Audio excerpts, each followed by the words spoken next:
편의점을 들러서 같이 이 콘돔, 이 피임기구를 같이 골랐다는 거예요. 아하, 중간간 사건에서는 항상 두 가지를 기억하셔야 돼요. 네, 고소인의 개인적인 내용에 대해서 들은 거 있냐.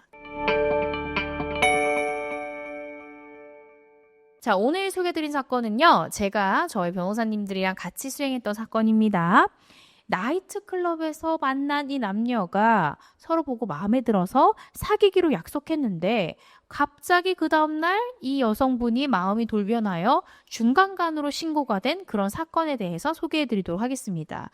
요즘 20, 30대 여러분 나이트클럽 클럽들을 가는 것 같은데요. 이번 사연 한번 잘 주목해 보시고 이런 상황이 나에게도 닥칠 수 있다는 거를 항상 아셔야 됩니다.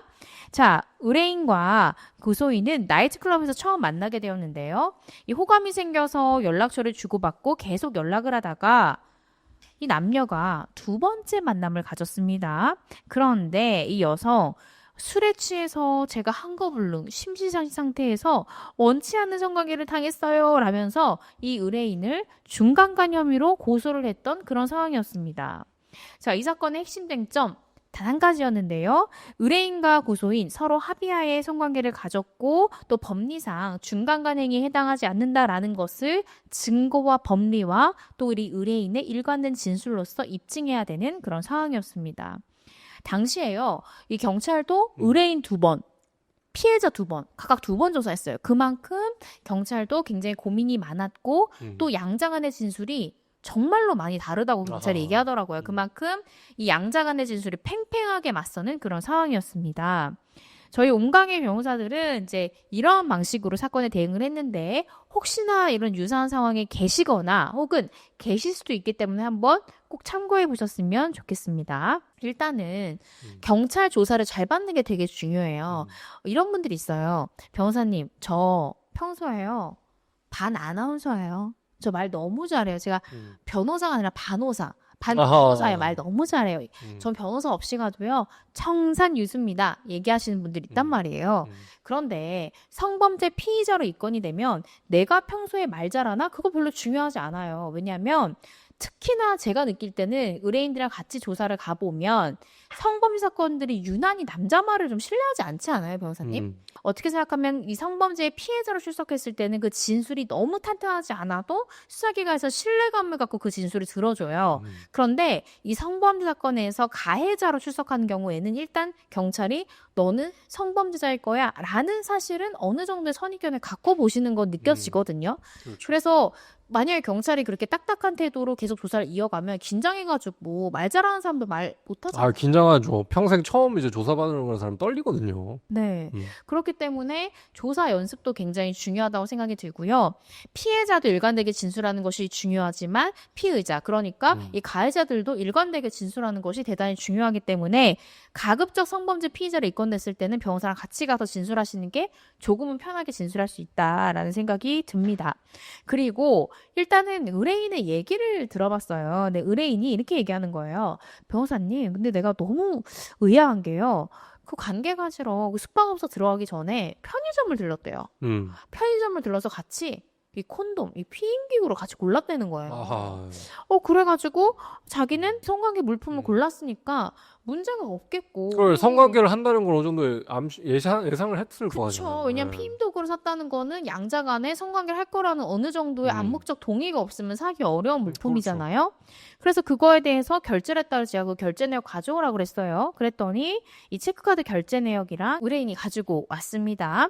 그리고 이 해당 숙박업소로 가기까지 이 고소인의 보행 상태나 언행 상태가 뭐 심진상시 한거불능 이런 상황은 아니었다는 거죠. 그래서 이런 부분들에 대한 CCTV를 좀 확보하고자 했는데 시간이 너무 촉박했어요. 아하. 이 CCTV가 금방 지워질 것 같아서 저희가 증거보전 신청을 통해서도 확보할 수 있지만 증거보전 신청하면 또 증거보전 명령이 나온 데까지 몇 날 며칠이 걸리잖아요. 그래서 그냥 너무 마음 촉박해서 경찰한테 전화해서 편의점 CCTV 또 그 숙박업소 CCTV 좀 빨리 확보해달라 요청을 했고 경찰이 빠르게 확보하겠다라고 얘기를 했던 그런 사건이었습니다. 그리고 물어봤어요. 그러면 선생님 그 여성분이랑 관계할 때 합의하에 멀쩡하게 했다는데 그러면은 관계 전후에 나눈 대화가 있을 거 아닙니까? 그러면 고소인의 개인적인 내용에 대해서 들은 거 있냐. 즉 고소인이 직접 얘기해주지 않으면 절대로 이 피의자가 알 수 없는 그런 내용들이요. 그래도 몇 가지가 있더라고요. 그래서 이제 그런 것들을 조사 중간중간 발언할 수 있도록 저희가 도움을 드렸습니다. 그래서 그렇게 저희가 조사 연습을 하고 조사를 했고요. 근데 그때 당시에 경찰이 했던 말이 아니 둘 말이 너무 달리되는 거예요. 고소인 말이랑 지금 이 피의자의 말이랑 너무 달라서 누구 말이 맞는지 경찰조차도 의아하다라고 얘기할 정도였어요. 아니 의심스러우면 피의자의 이익으로 해야 되잖아요. 근데 또 신고가 안 그렇잖아요, 변호사님. 그렇죠. 네, 재판 때는 그럴 수 있지만 수사기관에서 확실히 성범죄 사건에 대해서는 남성 가해자에 대한 선입견이 저는 어느 정도 있다고 생각이 들거든요. 그래서 지금 피해자가 자기는 술에 취해가지고 전혀 기억이 안 난다는 거예요. 근데 다행히도 편의점 CCTV를 경찰이 확보한 거예요. 근데 CCTV 영상상 이 피해자분과 의뢰인이 똑바로 숙박업소 걸어가는 거, 또 편의점에서 같이 피임 도구 고르는 거, 이런 것들이 나와서 저희의 진술에 힘을 좀 더해줬던, 그래서 다행히도 경찰 단계 때 혐의 없음으로 끝낼 수 있었던 사건이었습니다. 그렇죠. 그래서 2번의 조사를 받았지만 2번 다 그래도 변호사가 옆에서 좀 심리적인 지지도 해주고 가기 전에 어떤 질문들이 나올 거고 어떻게 대답했으면 좋겠다 이런 연습들이 많이 도움이 됐다고 의뢰인께서 말씀을 주시더라고요. 그러니까 중간간 사건에서는 항상 두 가지를 기억하셔야 돼요. 네. 이 심신상실 플러스 그 의사에 반하지 않은 성관계도 사실 중요한데 인터넷 검색하면 너무 쉽게 나와요. 네. 그 심신상실 여부 확인하기 위해서는 뭐 그 사람의 보행 상태를 확인할 수 있는 CCTV 뭐 이런 것들을 이제 확인해야 된다는데 그거에 넘어서 이 사람이 술에 안 취했어도 나랑 성관계 했을 것이다. 성적 자기결정권을 자기가 스스로 행사해서 나랑 성관계 했다는 걸 이제 입증하기 위해 가지고 그 사람과의 호감 관계 내지는 피임 도구처럼 성관계를 암시하는 그런 사전 행동들에 대해서 어떤 행동을 했는지 뭐 이런 것들에 대해서도 굉장히 좀 잘 체크를 해야 되거든요. 네, 그래서 그 두 가지 부분 모두 다 중요하다라고 아시면 될겠습니다. 네, 그렇습니다. 지금 인채님께서 댓글 주셨는데 무고한 성범죄 고소 진짜 고통받는 피해자들에게도 악영향을 끼치는 범죄인 것 같아요. 이런 일들이 많아지면 이 피해자 말을 믿을 수나 있을런지 이런 의견 주셨고요.